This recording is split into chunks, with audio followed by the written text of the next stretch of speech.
Today I want to talk to you about COVID-19. Maybe the best way to start is in a significant part of the country you wouldn't have to take.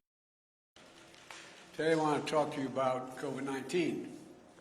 Maybe the best way to start is in a significant part of the country you wouldn't have to take one of these off. You don't have to put one on.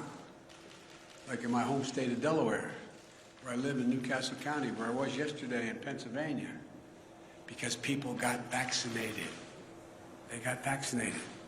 They don't need a mask when the vast majority of people got vaccinated. Look, I want to talk about what's really happening, what it means, what it doesn't mean, and what we need to do this week and the months ahead.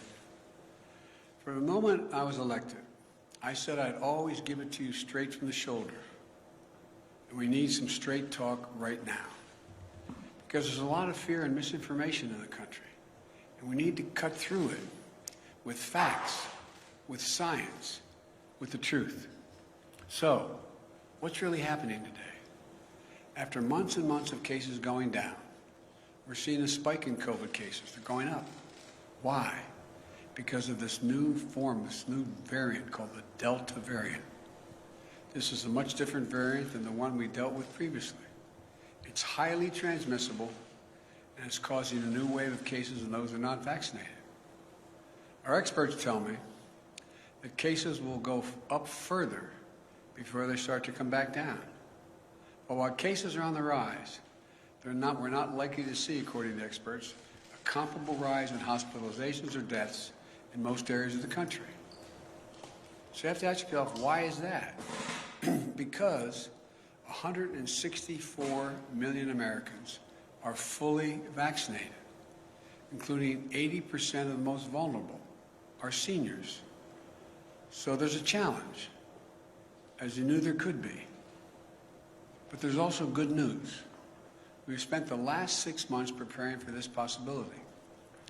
The vaccines are highly effective. We have enough vaccine for everyone to get vaccinated. And thanks to the American Rescue Plan and the hard work of the American people, we've administered over 325 million vaccinations doses in the past 6 months. We have the tools to prevent this new wave of COVID from shutting down our businesses, our schools, our society, as we saw happen last year.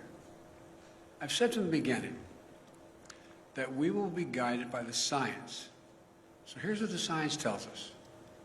On Tuesday, the Center for Disease Control and Prevention, the CDC, announced its new mask recommendation in parts of the country where COVID cases are substantially high, where people didn't get vaccinated, which they define as 50 new cases for every 100,000 people in a week. The CDC recommends you wear a mask when you're in public and indoors, like work or in a grocery store. That's true for both the vaccinated and the unvaccinated. Why? Because even if you've been fully vaccinated and protected from severe illness from COVID-19, you could have the Delta variant in your system and spread it to someone who isn't vaccinated. We need to wear a mask to protect each other and to stop the rapid spread of this virus as we work to get more people vaccinated. And I hope all Americans who live in areas with substantial or high case rates will follow the mask guidance that's being laid down by the CDC.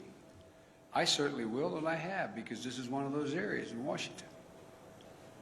And at my decision, at my direction, all federal personnel and visitors to federal buildings will have to do the same thing. As I said from the beginning, a mask is not a political statement. It's about protecting yourself and protecting others. Masking is one defense against the spread of COVID-19. But make no mistake, vaccines are the best defense against you getting severely ill from COVID-19. The very best defense. And you want to know how we put this virus behind us? Well, I'll tell you how. We need to get more people vaccinated. Look, and it's important to understand what vaccines do and what they don't do. Put simply, The vaccines are designed to save lives and prevent severe illness. They're highly effective at both. 190 million Americans have had at least one shot. Of that group, about 90% are done now, and 10% are waiting for the second shot. To those folks who have one shot, but not the second, go get the second shot. Even if you're overdue for the second shot, it's not too late. Go get the second shot now.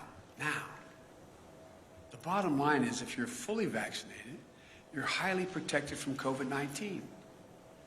But I also know that many of you who are vaccinated are concerned about what's called breakthrough cases. Yes, some fully vaccinated people will still test positive, and some will show some symptoms of COVID-19. That's expected with almost every vaccine there is for other diseases. But breakthrough cases remain rare, and almost all are mild cases.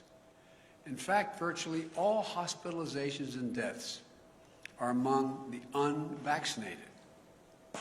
I also know many of you are wondering if you'll need a booster shot to add another layer of protection.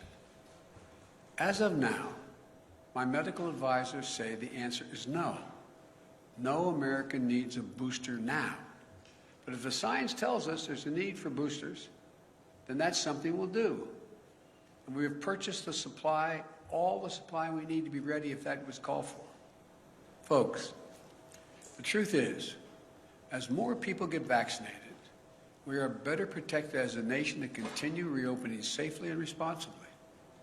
We are not fully out of the woods yet, because what is happening in America right now is a pandemic of the unvaccinated. Let me say that again.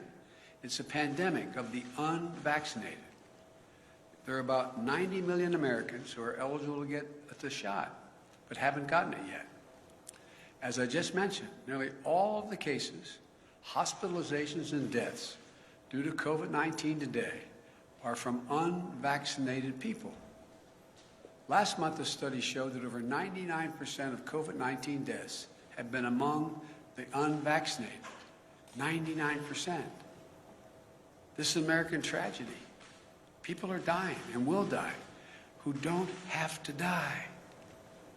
If you're out there unvaccinated, you don't have to die. Read the news.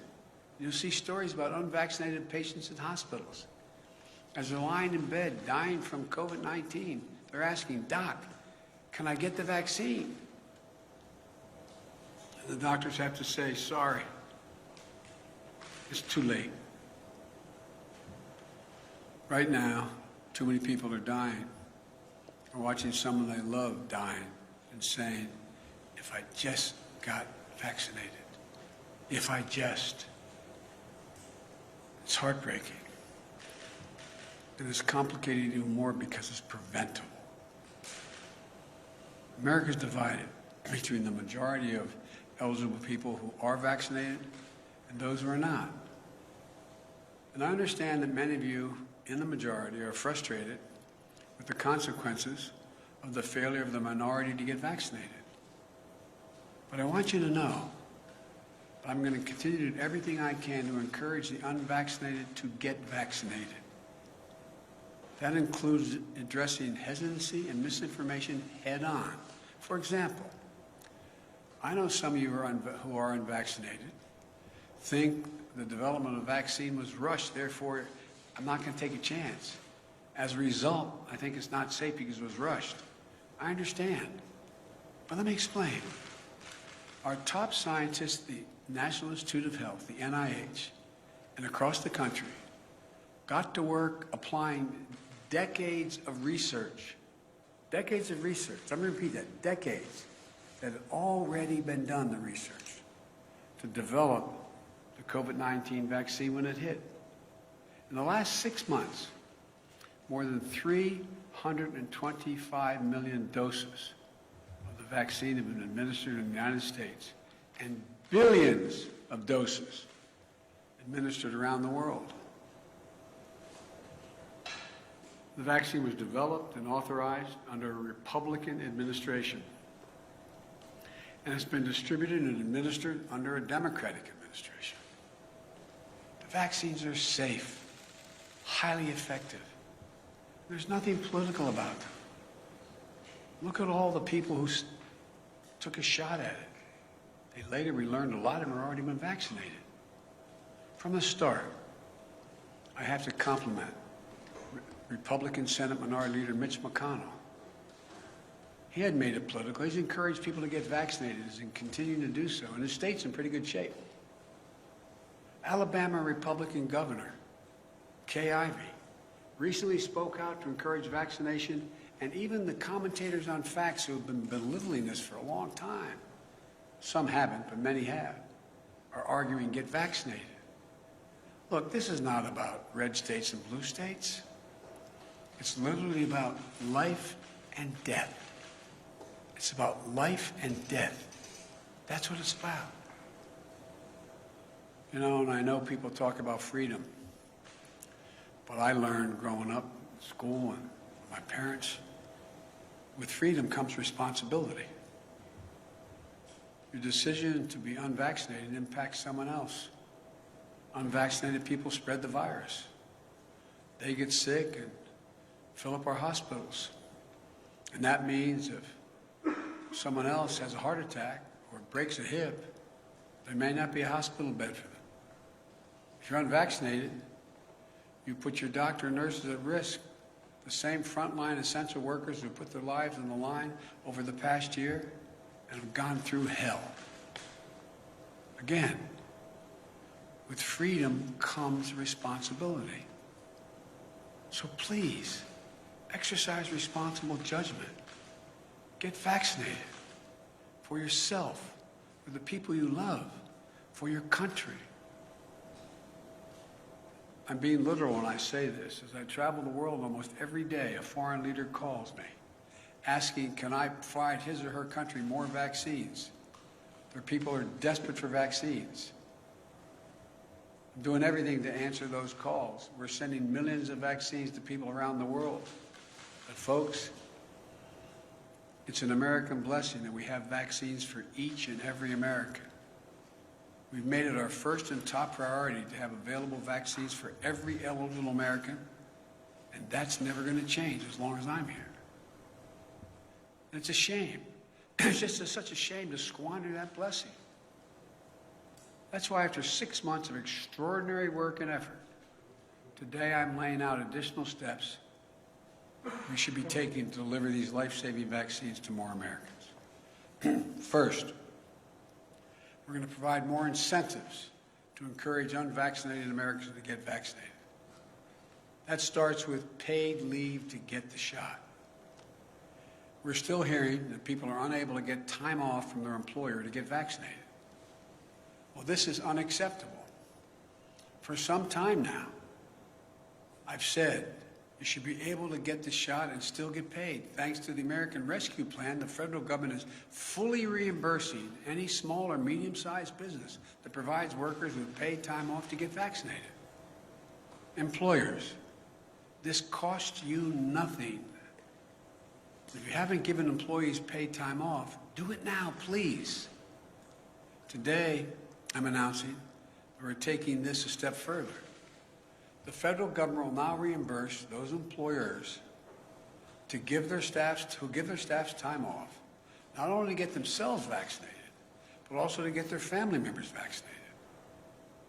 That means employers can get reimbursed if they give parents time off with paid time, paid leave, to take their kids or their own parents to get vaccinated. So I'm calling on all employees across the country to give paid time off to get the shot or to help a family member do so. I promise you it will cost you, the employer, nothing. You'll be reimbursed. Secondly, I'm announcing that we'll continue to work with states to encourage unvaccinated people to get vaccinated. In February, the grocery store chain Kroger's offered $100 to their associates if they get vaccinated, and it worked. Vaccination rates moved up from 50% to 75% among their employees. States like New Mexico, Ohio, and Colorado are offering similar incentive programs that have helped increase vaccination rates. So today, I'm calling on all states and local governments to use funding they have received, including from the American Rescue Plan, to give $100 to anyone who gets fully vaccinated. I know the paying people to get vaccinated might sound unfair to folks who've gotten vaccinated already. But here's the deal. If incentives help us beat this virus, I believe we should use them. We all benefit if we can get more people vaccinated. But in addition to providing incentives to encourage vaccination, it's time to impose requirements on key groups to make sure they're vaccinated. Excuse me. Just this week, we took an important step to protect our veterans. Like many civilian hospital systems are doing, the Department of Veterans Affairs will now require COVID-19 vaccines for doctors and nurses and other healthcare workers who provide medical care for our veterans. We must do everything possible to protect our veterans from getting COVID when they come to get medical care they so richly earn serving their country. We owe them. Next, since many vaccinations are required for active duty military today, I'm asking the Defense Department to look into how and when they will add COVID-19 to the list of vaccinations our armed forces must get. Our men and women in uniform who protect this country from grave threats should be protected as much as possible from getting COVID-19. I think this is particularly important because our troops serve in places throughout the world, many where vaccination rates are low and disease is prevalent. Next, every federal government employee will be asked to attest to their vaccination status. Anyone who does not attest or is not vaccinated will be required to mask no matter where they work, test 1 or 2 times a week to see if they've acquired COVID, socially distance, and generally will not be allowed to travel for work. Likewise, today, I'm directing my administration to take steps to apply similar standards to all federal contractors. If you want to do business with the federal government, get your workers vaccinated.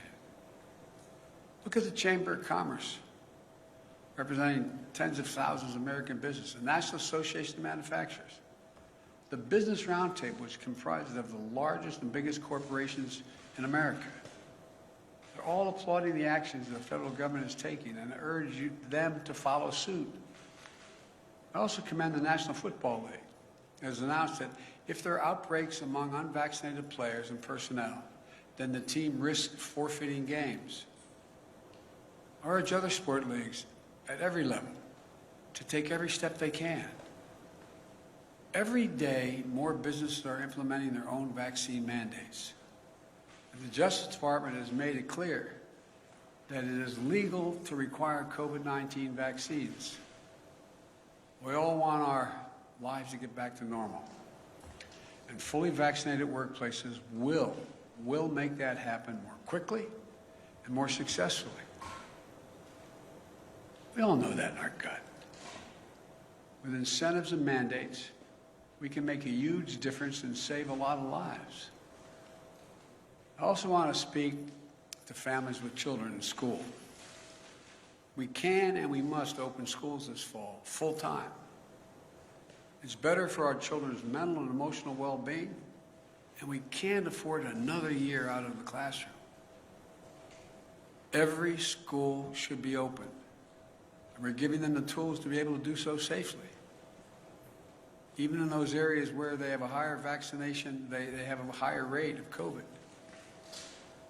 Through the American Rescue Plan, we provided schools billions of dollars to implement safety measures, better ventilation, social distancing, and other measures.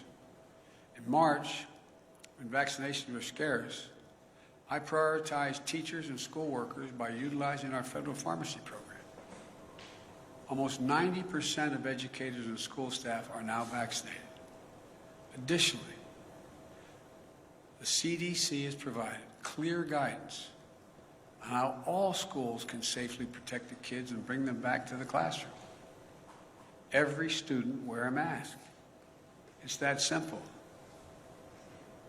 So we've funded safety measures in schools, we've vaccinated teachers and staff, and we can mask up our kids for further protection. But once again, there's one more thing we need to do.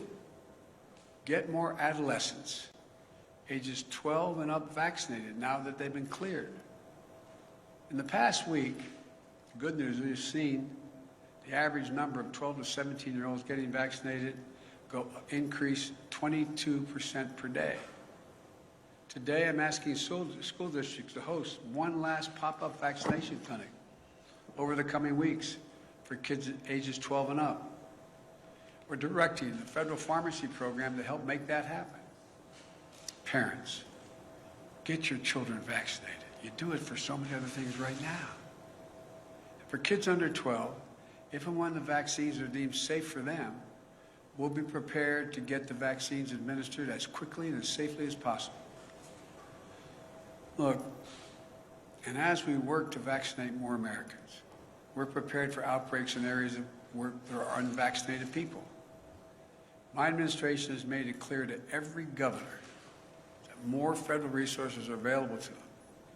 This includes deployment of surge teams composed of experts from the CDC and the Federal Emergency Management Agency, the FEMA. We're going to continue to provide states with more testing, treatments, protective equipment, personnel, mobile vaccination clinics to stem the surge of the virus among the unvaccinated. The pictures of hospitals in several states overloaded with patients is unnecessary, avoidable, and tragic. You know, we'll help any health system overloaded and unable to cope with a spike in cases. We're ready to do that. Let me close with this. If you're at home and vaccinated, but anxious, or even angry, or if you're at home and unvaccinated, unbothered, and unconvinced, let's step back and see where we are. Just remember how we've emerged from a dark winter into a hopeful spring and summer. Really remember just how dark that winter was. Over 3,600 Americans were dying each and every day. And now, even with the surge among the unvaccinated, we're down to that 300 Americans a day.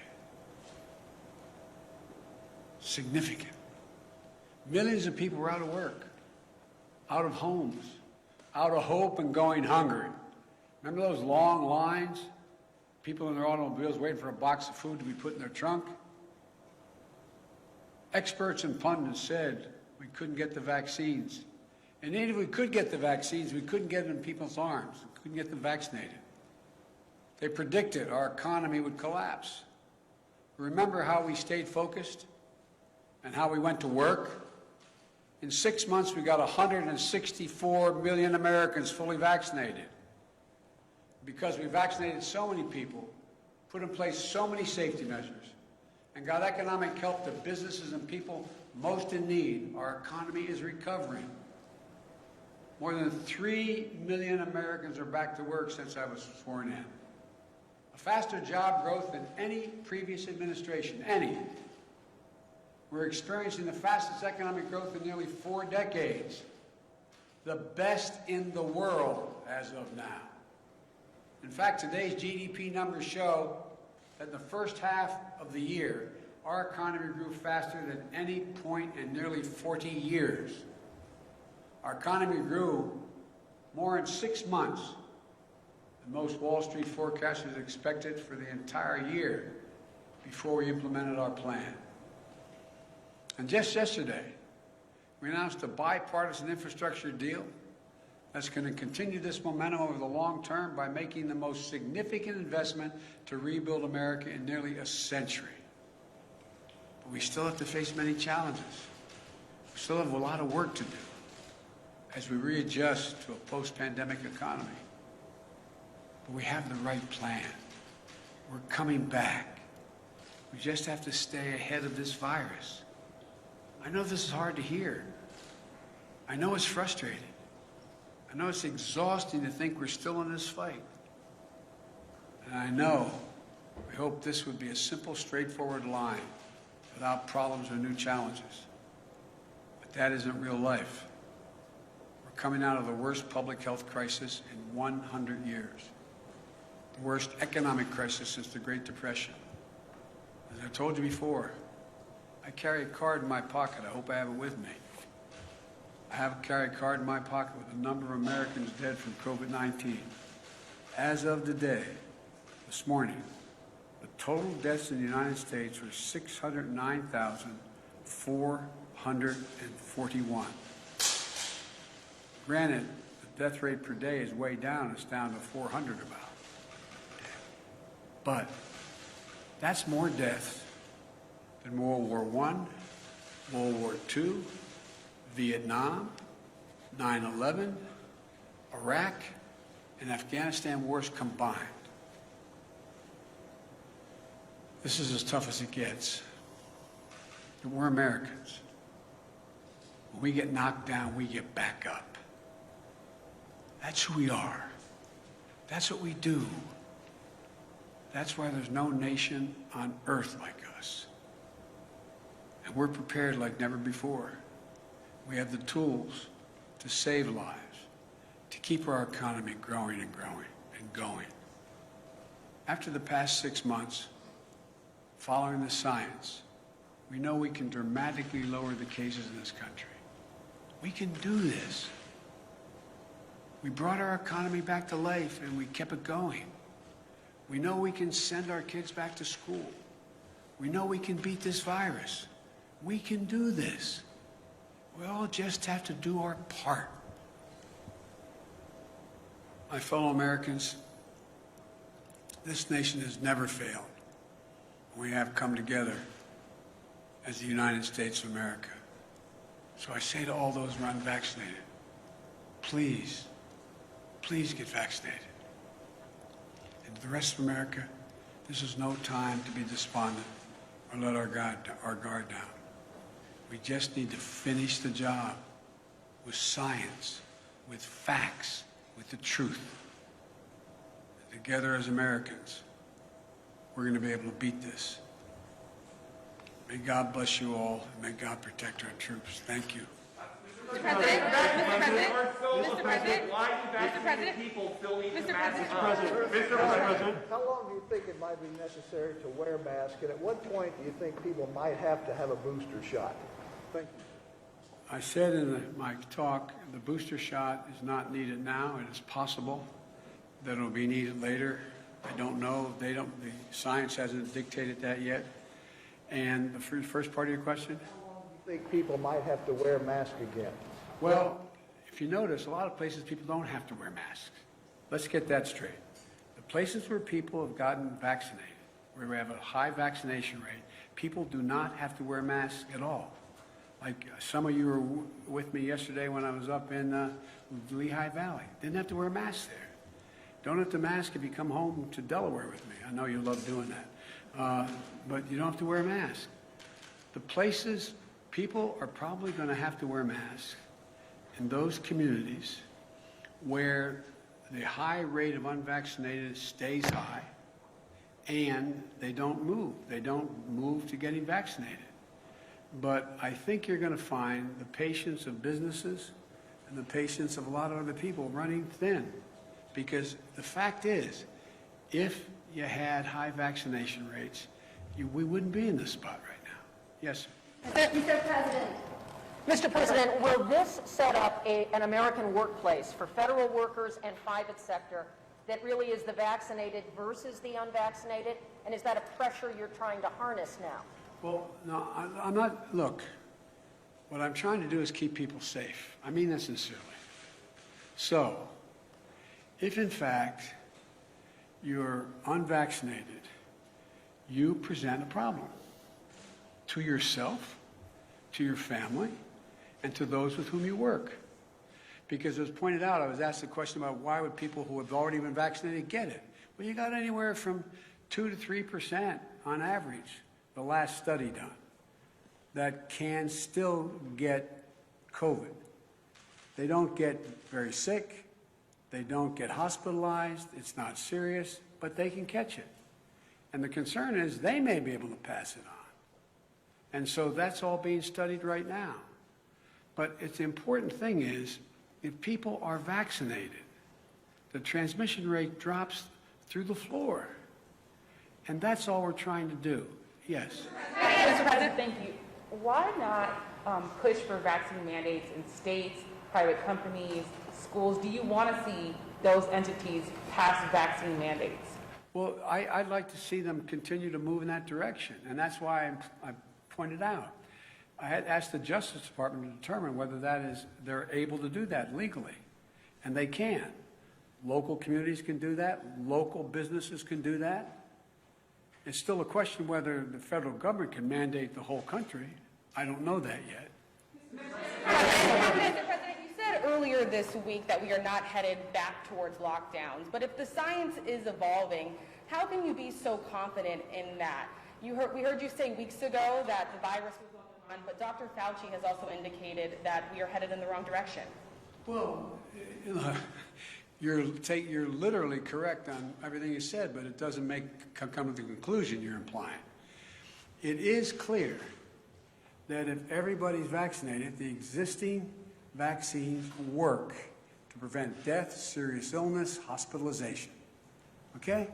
If tomorrow I could wave a wand and every American was vaccinated, then in fact we'd be out of the woods. Now, can something else happen a year from now? Can there be a different virus? Can there be something? It's possible. But I'm talking about COVID and the existing variants that have come forward so far. So it's a simple proposition. If you're vaccinated, you find yourself in a situation where you are highly unlikely, even if you somehow get the virus, very small percentage do, that you are not going to be hospitalized, you're not going to be on a ventilator, you're not going to be sick, but you could be in a position to possibly spread it to someone who wasn't if you have it in you. Yes. Thank you so much, Mr. President. Thank you. I wanted to ask, why not require that the people show proof that they're vaccinated? And also, if you could just, with the 4 million, how much of an impact do you think this will have? Do you have a projection, sir? The projection on what? On how many people will get vaccinated by putting in this system? No, I'm not going to get in the business of projecting. Exactly how many people are likely. All I know is that we go through these periods, then we run up against a wall, then something happens where people realize, oh my Lord, this is really a problem, and they begin to see things. Look, the fact that a lot of your friends are now saying, get vaccinated, who were before saying, this is not a problem, this is all a Democratic thing, with a small d and a capital D. I mean, there's a lot changing. People are becoming aware. The more aware they become, then we have these surges of people going out and getting vaccinated. And it just keeps building. I'm sorry, sir. What about what? What about requiring proof, sir? Well, there's two ways to do it. I think you're going to see some institutions doing that. Like, you're going to fly abroad, you're going to have proof. You're not just going to be able to say, yeah, I got tested. You got to provide proof. My guess is if we don't start to make more progress, a lot of businesses and a lot of enterprises are going to require proof for you to be able to participate. Mr. President, back. And then I'm going to take off shortly here. What further actions are you going to take to encourage private businesses to follow this type of model to either require vaccines or require testing or other preventative procedures? I just did. I'm going to keep at it. I'm going to keep talking about it around the country. Are you going to reach out to private businesses, meet with them, try and actively encourage them to follow this model?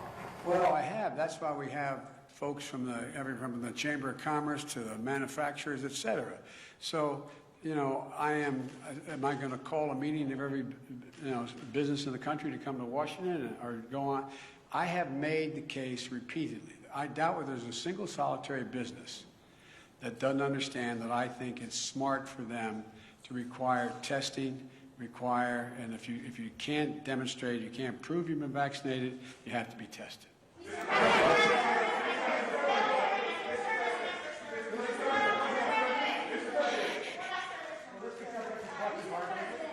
Secretary Austin said he was already considering mandating the vaccine after it was fully approved. Would you like to see the mandate go into effect before full approval, and do you think he's open to that?